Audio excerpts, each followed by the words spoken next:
ተመስገን በሉ ዘመን ተመሊሱ መርገም ተሳሒሩ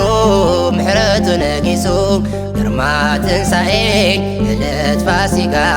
ሰላም ትበስር ናይ አልፋ ኦሜጋ ተመስገን በሉ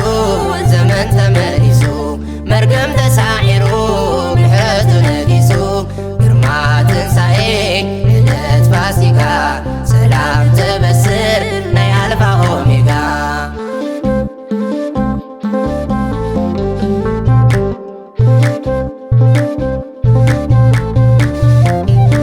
ጸልማት በኒኑ ብርሃን ሰፊኑ ክርስቶስ ተንሥኡ ሞት ተሳሒሩ መቃብር ፈሪሱ ባዶ ምጸንሐ ማርያም አበሰረት ናይ ጎይታ ትንሣኤ ተመስገን በሉ ዘመን ተመሊሱ መርገም ተሳሒሩ ምሕረቱ ነጊሱ ግርማ ትንሣኤ ዕለት ፋሲካ ሰላም ትበስር ናይ አልፋ ኦሜጋ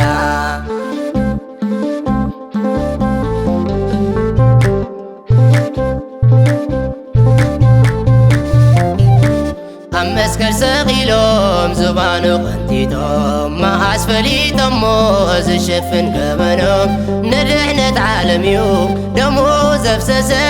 ምስቶም ሸፋቱ ኣይኮነን ዝኣበሰ ተመስገን በሉ ዘመን ተመሊሱ መርገም ተሳሒሩ ምሕረቱ ነጊሱ ግርማ ትንሣኤ ዕለት ፋሲካ ሰላም ትበስር ናይ አልፋ ኦሜጋ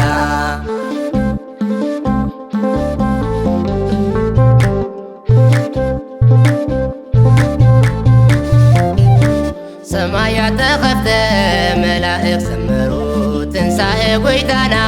ኩሉ አበሲሩ ሐዋርያት ዘለሉ በሓጎስ ብደስታ ምስክሩ ኮይኖም ነቲ ለዋሕታ ተመስገን በሉ ዘመን ተመሊሱ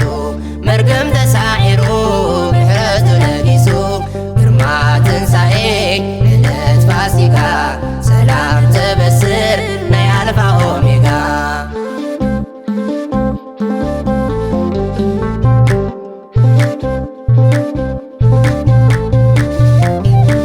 ሃሌሉያ ንበል ብሓባር ንዘምር ትንሣኤና እዩ ሎሚ ናይ ምድሓና ምስጢር ሰላም ነጊሱ ሓሊፉ ባርነት ብትንሣኤ ጎይታ ረኺብና ሓድነት ተመስገን በሉ ዘመን ተመሊሱ